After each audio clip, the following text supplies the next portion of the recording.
Hello everybody. Can you hear me okay? Thanks for being with us today. It's another June scorcher.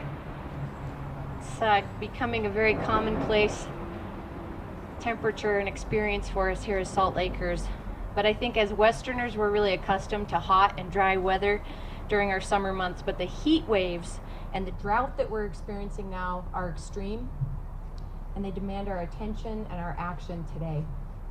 These conditions present long-term hazards and challenges for our city, our state, and our region, to be sure, but today we're here to address the very real, immediate threat of fire that we face.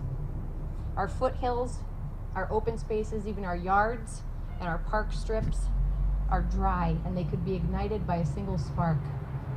They threaten life, safety, and property here in Salt Lake City, and so that's why today I'm announcing a citywide ban on Class C fireworks, also known as common fireworks and novelty fireworks. These are the fireworks that are most commonly sold at neighborhood fireworks stands, and they include smoke bombs and sparklers. We're also banning open burning, including recreational fires. This is any fire that's built outside for the purpose of cooking or warming. These bans will be in place until further notice. The bans are by order of the city fire marshal, and I have full confidence in their assessment of the fire danger that they've made, and by the fire marshal and by Chief Lead this year. There has never been a greater concern by these experts about the threat of fire to Salt Lake City. We take their recommendations seriously, and we know it's not made lightly, but it's done with the health and the safety of the residents, businesses, and our firefighters in mind. We've seen communities in neighboring western states be absolutely leveled by urban wildfires in recent years, and we can't take unnecessary risks that may put us in Salt Lake City in that same position. I know this might feel like a loss of a beloved tradition for all of those Salt Lakers who love their driveway fireworks, and I understand it's disappointing, but given our current climate, it's simply not worth the risk. I invite our residents to attend one of the public fireworks demonstrations that will still take place. That's the traditional one that the city hosts at Jordan Park on the 4th of July and on the 24th of July at Liberty Park. These public displays are well done, and our fire department and team feel that they can be properly managed and safely done. We'll now hear from Salt Lake City Fire Department Chief Carl Lieb, followed by Salt Lake City Public Utilities Director Laura Briefer. They can tell us more about the fire danger and the drought, and we'll be happy to take questions at the end. Thanks, Chief. Just going to put these right there. Good afternoon, everyone. Everyone hear me okay? As Mayor Mendenhall said, Salt Lake City and the state of Utah are experiencing unprecedented conditions that have dramatically increased our risk for fire across the state, not only here in the city. Here we stand here on the third day of summer, and we're looking at another 100-degree day. This will be the 7th such day in June, which is a record in and of itself. And we've had really no measurable rain for the past 30 days. The National Weather Service has issued critical fire weather warnings last week, this week, and it probably will again shortly, possibly this weekend. So for our fire crews, quite frankly, it's no longer if there's going to be a fire, it's when there's going to be the next fire. We've responded to 14 working fire incidents just in the last 8 days, and we're just entering the hottest part of the summer. Drought, low humidity, dry fuels, and extremely high temperatures have made our city very susceptible to both natural and man-made ignition sources. Fireworks, needless to say, falls in that latter category, and ignition is not limited to urban interface, sagebrush, or cheatgrass.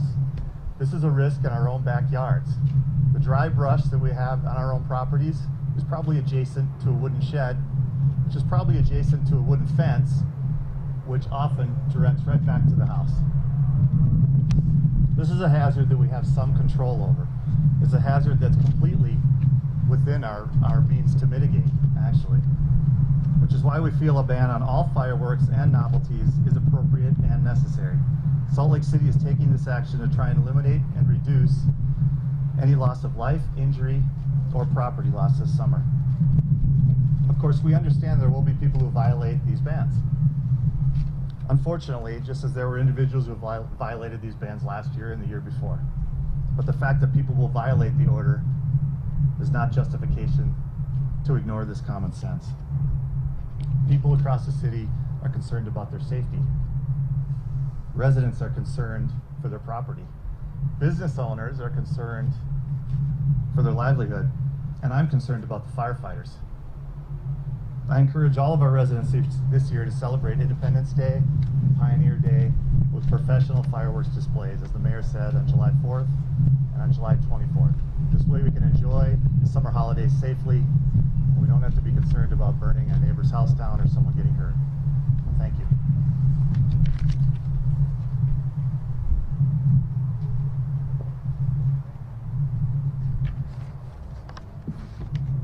Good afternoon. I'm Laura Briefer, the Director of Salt Lake City Department of Public Utilities. Among other things, we are the water provider for Salt Lake City, as well as other communities along the Wasatch Front, including Mill Creek, Holiday, Cottonwood Heights, and a few other portions of cities. I'm here to talk about some of the impacts from wildfires that you might not always think about, but that we are learning a lot about based on other fires that have happened in other communities with detrimental impacts to water resources. Just as wildfires can have negative impacts to water quality or to air quality and property, they can also affect the quantity and quality of water available. Water supplies can be adversely affected during the active burning of a wildfire and many years after a fire begins. During active burning, ash and contaminants associated with ash settle on lakes, streams, and reservoirs. Vegetation that holds soil in place and retains water is burned away.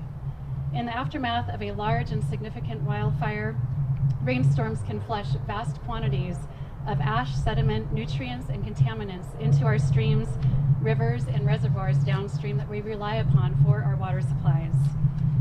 The absence of vegetation in a watershed can create conditions conducive to erosion and even flooding, and can impact drinking water quality and may potentially contribute to harmful algal blooms, something that we've seen an increase of in our communities.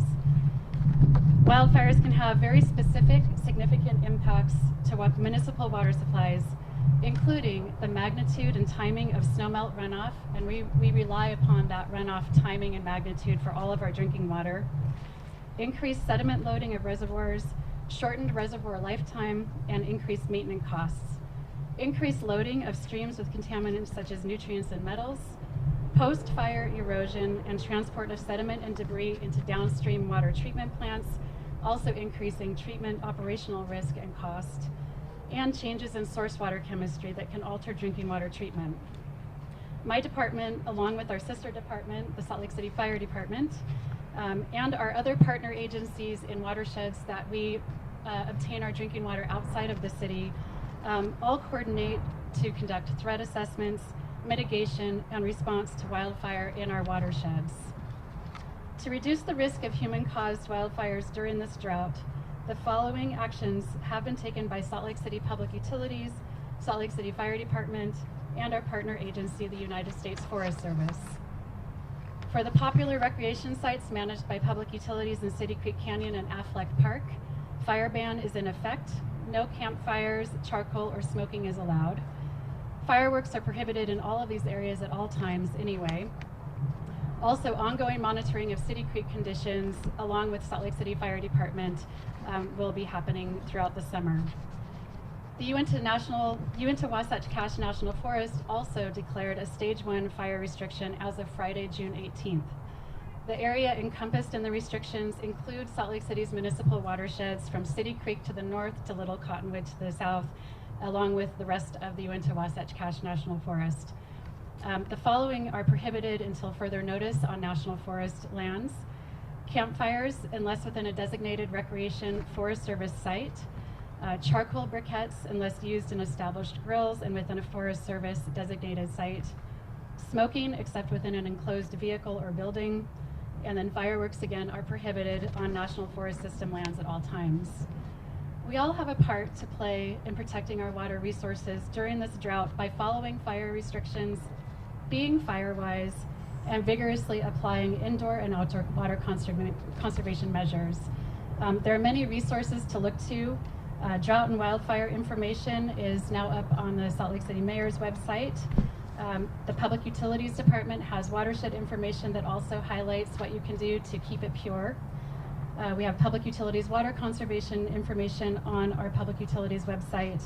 And then, of course, the Uinta Wasatch Cache National Forest has much information on its website, too.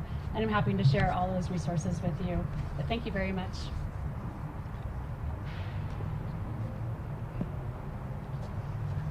We will now take any questions if you have some. Mayor, how did you come to the determination to do a citywide ban, and was there anything in state law that made that tricky, and why is Salt Lake City able to do this while other cities with state laws tying their hands? Actually, we aren't the first city to do this. Park City's already done it.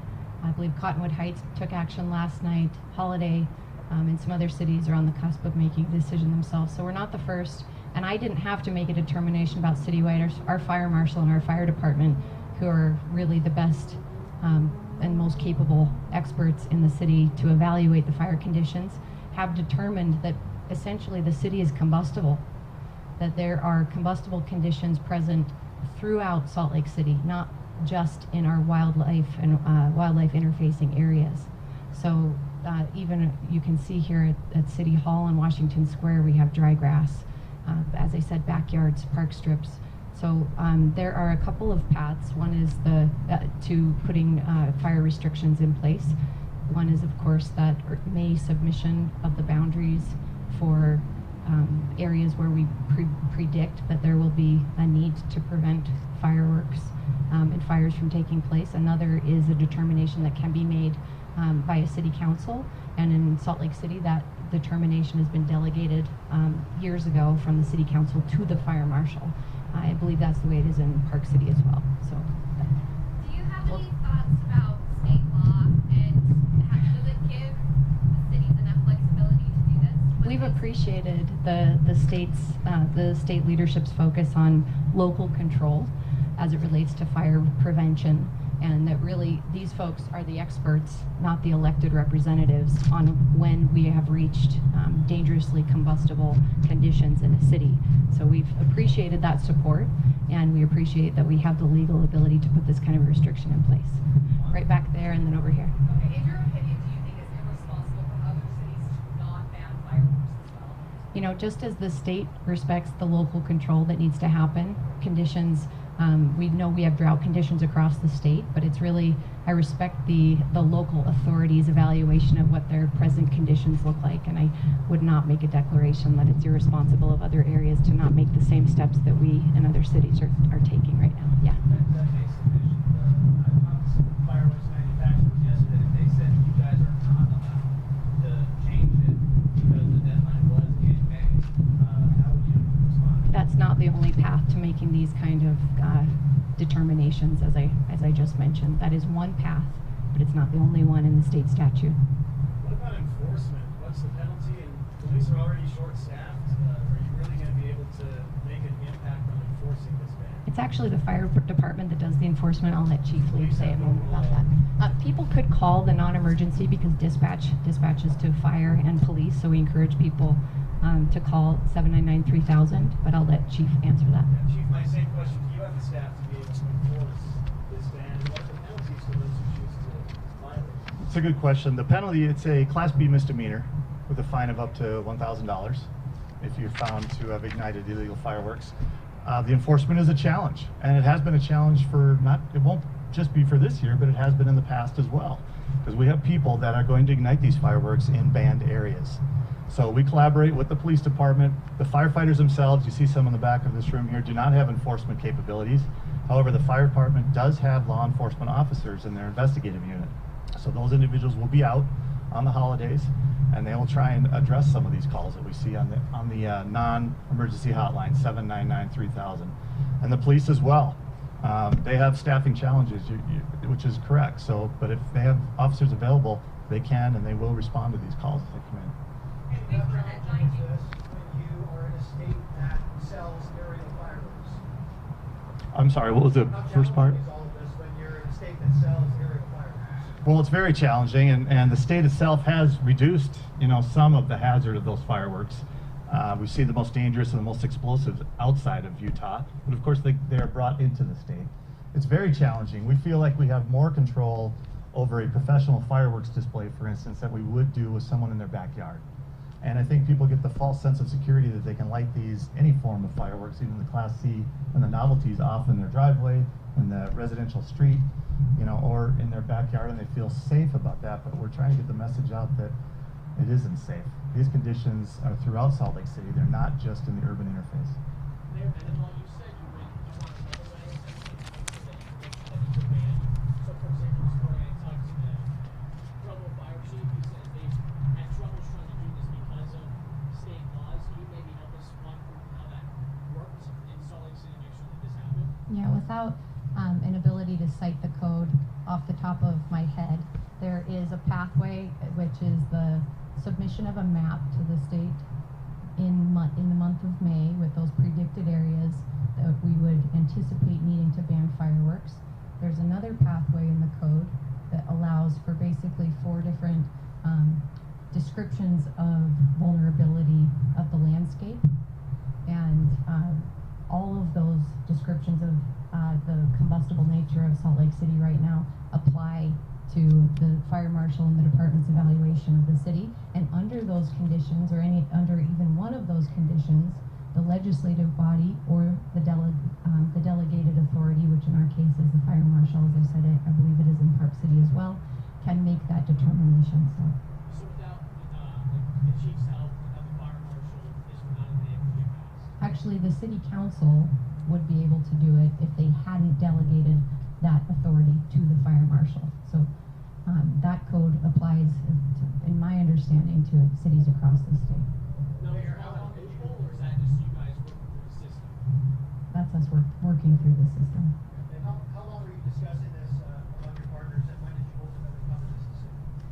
Well, as Laura Briefers talked about, we've been in progressively worse drought conditions, and we've been aware of that. And I don't think there's a day that goes by any summer that our fire officials aren't evaluating our wildfire risk hazards. So this has been on the table as something we didn't want to have happen, but obviously we're going to evaluate every single day what we need to do to keep our city safe. And the determination was made just in the last couple of days as the conditions have worsened. I want to mention also, when it comes to neighborhoods launching fireworks, we've got a hot wind today. We've had hot winds the last several nights. So in addition to the dry conditions and the high temperatures, the winds really make those residential launching, especially of aerial fireworks, incredibly dangerous and unpredictable. Yeah. This doesn't prohibit the sale of fireworks within the city, it says. Just the launching of fireworks. Yeah. We're very confident in our legal standing. Yes. We're putting this ban in place here in Salt Lake, and so, it's illegal, but how much would you just hope that people across the state would recognize, hey, these are outrageous conditions, and it could be such a problem for all of us? Well, quite honestly, we have to rely quite a bit on just the responsibility of our residents and the people within Salt Lake City.